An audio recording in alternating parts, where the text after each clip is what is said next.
What's up? Sean here from RADBMX Builds. I hope you guys are having a great Christmas break. This makes video number 3, so welcome. I hope you watched the other 2. I hope you watched this one and the many that are coming after this. We're doing 7 videos in a row from Christmas to New Year's. Enough about that.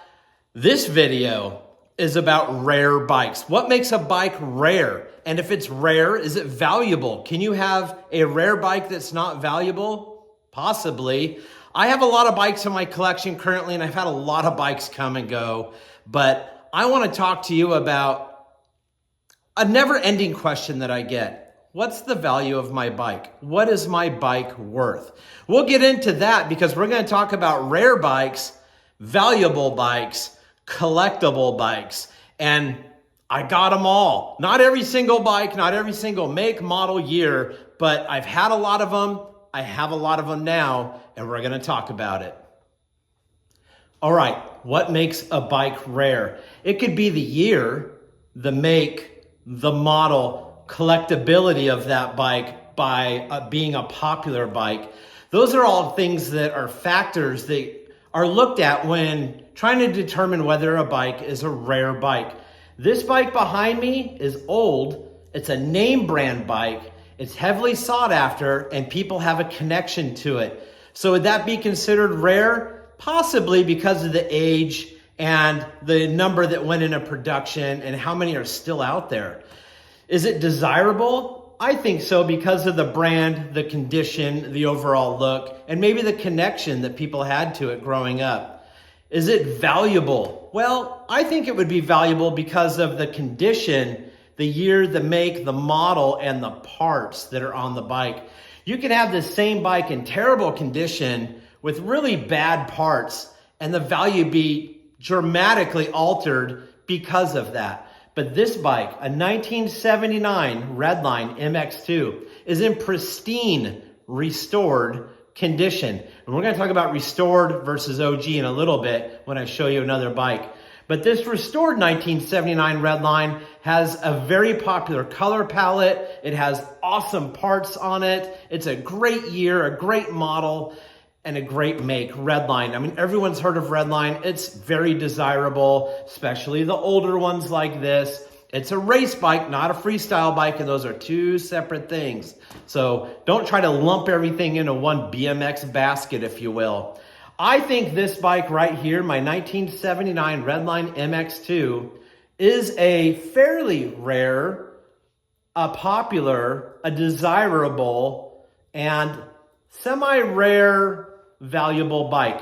Now, I wouldn't say it's extremely rare. It's not a unicorn. It's not a bike that's unheard of or impossible to find. They're getting harder, especially in this year. You'll find a lot of mid-80s, later 80s Redlines, but nothing quite as old as a 79 MX2 in this condition, especially for sale. Is this one for sale? Not right now. It will be in the very near future, and the only way you can buy a bike from me is on my website at RADBMX Builds. Don't worry, if there's no bikes there, get a shirt. I sell hats, I sell hoodies, I sell stickers. Get yourself something else if you can't get a bike, because I don't always have bikes on there. I don't always sell bikes. It's a collection, it's for content, and I really like it. So that kind of is a breakdown of an older bike, and we're gonna kind of move up a little bit into some 80s model bikes, and we're gonna talk about how rare those are based on the year, make, model, condition, and parts. Okay, this is a fine example of an OG bike. I thought it would be good to bring this on second because we just talked about a restored bike. Now we're going to talk about an OG bike. What is an OG bike? That means all the parts, pieces, components, or the majority thereof are original to the bike. This bike, the only thing I swapped out on it are the valve stem caps, the dust cover caps on the cranks, and I think that's it. Everything else is original. No, the pads are not repops. They're original. Original grips, original tires, original tubes, chain, brake cable, everything. I found this bike on eBay and I got it at a fair price. It's worth more than I bought it for. It's worth a good amount because of what we discussed earlier. It's a Diamondback, and it's a Diamondback 2 Silver Streak, which is way better than the Viper, and I'm going to tell you why. The Viper had a chain guard tab welded on to the rear and to the bottom bracket, and nobody likes that. So this is the Diamondback 2, where it is more of a race-ready, middle of the field version of the Diamondback at the time. And this 1983 with its array of wheels, SR seat post clamp, SR stem is just a fine example. And this one being a little more rare because it actually has Diamondback 3-piece cranks. Those are getting extremely hard to find. Most of these bikes you'll find a 1-piece crank on it or maybe a Sugino Maxi crank, but this actually has Diamondback cranks. I've seen these cranks alone go for $1,000 depending on the condition they're in. These are a little worn because this bike was a rider, but I polished them out and they look really great. So that is my 1983 Diamondback 2 Silver Streak in all original condition. That bike's probably worth more than the red line. Okay, take 2. I just realized I didn't film the last clip where I talked all about this. And we're here to talk about rare bikes. This is a pretty rare bike. It's a 1983 PK Ripper made by SE. Why is it important to me? Because I had one in high school. This is kind of a better version of the one that I had. I got this after I started building bikes again, and they're getting very hard to come by.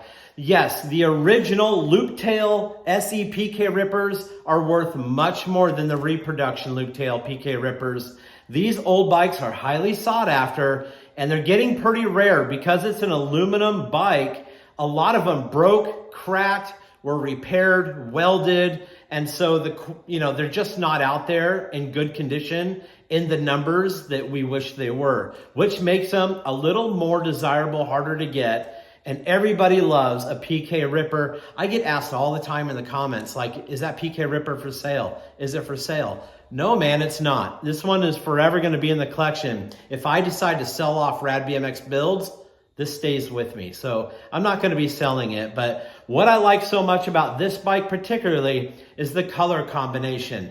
Now, what brings down the value a little bit, there are some reproduction parts on this bike because it's hard to find the exact OG parts I want for this bike. So it's still a work in progress. Even though it's 100% complete, it's rideable. There are some parts and pieces that I will swap out sometime in the future when I end up finding those parts, but I'm in no hurry to do so either. So this 1983 PK Ripper is part of my permanent collection. It's rare, it's desirable, it's in outstanding condition, never been repaired, doesn't have any cracks, and it just has some great quality parts with a really good overall look. So is that a valuable bike? I would say so. So much that I would say it's worth more than the Diamondback and worth more than the Redline I already showed you. All right, you're here to see rare bikes. That's why you clicked on this video. That's what the thumbnail showed and what I said that you're gonna be seeing. And right here before you is probably the most rare bike I have in my collection. This is a 1980 Cook Brothers Racing. That's C-O-O-K, no S at the end. Don't get it twisted. So many people think it's Cook's Brothers. It's Cook, no S at the end. Don't go down in my comment section and blow it up. Don't be a smartass. It is Cook Brothers Racing. Leave it alone. It's what the sticker says. It's what the company's been saying since the 70s. And people just start going crazy and making stuff up. But anyway, about the bike, enough about you. This is an extremely rare bike. Highly sought after. Made in Santa Ana, California from the late 70s to about the mid 80s. And it was dominating the SoCal BMX scene. A very desirable bike in the 80s when I first saw it. Everybody wanted one. And to me, it was a local company. I lived just a few miles north of there. So you would see these ripping around on the local tracks. You would see them at school. You would see your friend's friend on it and just go, man, that is a sick bike. It's a loop tail bike with an integrated chain tensioner built into it. And back then that was revolutionary. It was insane. The gusset up here, similar to other bikes that have that gusset. A lot of people say, oh, it looks like a mongoose. If you looked close, it doesn't look at all like a mongoose. Webco had that. Cook Brothers has that. Mongoose had that. MCS had that. Several bikes had a gusset with some version of a circle. Diamondback has it with a diamond in there. It was popular during that time. Loop tails were popular during that time. But this bike was a little bit revolutionary with the dog bone cranks. I don't have Cook Brothers hubs. I wish I did, but they're stupid expensive. One day I'll get the almost impossible to find Cook Brothers hubs on it. Cook Brothers stem, an Al Transit handlebar, a Cashamax seat, just a sick bike. Sugino chain ring. The bike's fantastic. And to find them in this condition, because I've been looking for about 8 years, is almost impossible. There's a couple on eBay for about $4,000, but they're in rough shape and the overall look is kind of terrible. This one just looks right. Blue and chrome is one of my favorites anyway. So when I came across this frame and fork set at a swap meet, I had to get it. And I got it knowing this is going to be an expensive build. I got the bike, I took my time, and I built it, and I love it. No, it's not for sale. Would you sell it? I don't think so. This is kind of a unicorn. To me it is. It's valuable, desirable, rare, it's got good condition, good lineage, a good name behind it, great parts and components. It checks all the boxes. So this is probably in my current collection, the most rare bike that I have. Okay, a couple other factors that I didn't discuss are one-offs, one-of-ones. People love saying one-of-one. And I've been fortunate enough to have a few one-of-ones. When GT announced the 50th anniversary bike, I got the prototype straight from Craig Turner. The bike that was used for promotion, the bike that was used for photographs. So that being the 50th anniversary prototype bike made it a true one-of-one. Is it valuable? If you're a collector, I guess it would be. It's a great bike. I loved owning it and it came out such a beautiful build. I did end up selling it. I let it go and someone else is absolutely enjoying that bike. Value-wise, it's hard to put a number on it because it is a 50th anniversary GT bike, not an old school GT bike. It represented that 50th year anniversary by putting parts, current parts on it. So I love the bike, but I wanted to have more of an old school collection and I sold it. And then Craig Turner, being as awesome as he is, gave me another bike frame, a GT Nation bike that stamped GT on it, but the dropout serial number is stamped RADBMX. So my collaboration with GT, my business name being stamped on the frame that's also stamped GT, is only really valuable to me. It's actually priceless. So that bike is worth quite a lot of money because I wouldn't let it go for anything less than a lot of money. So currently I have my Tommy Bracken's replica bike in the collection. It is newer, but it's old school looking. It's a GT and it's stamped with RADBMX on it. So I don't think that bike's going anywhere. And I'm gonna give you some breaking news. I got another one coming.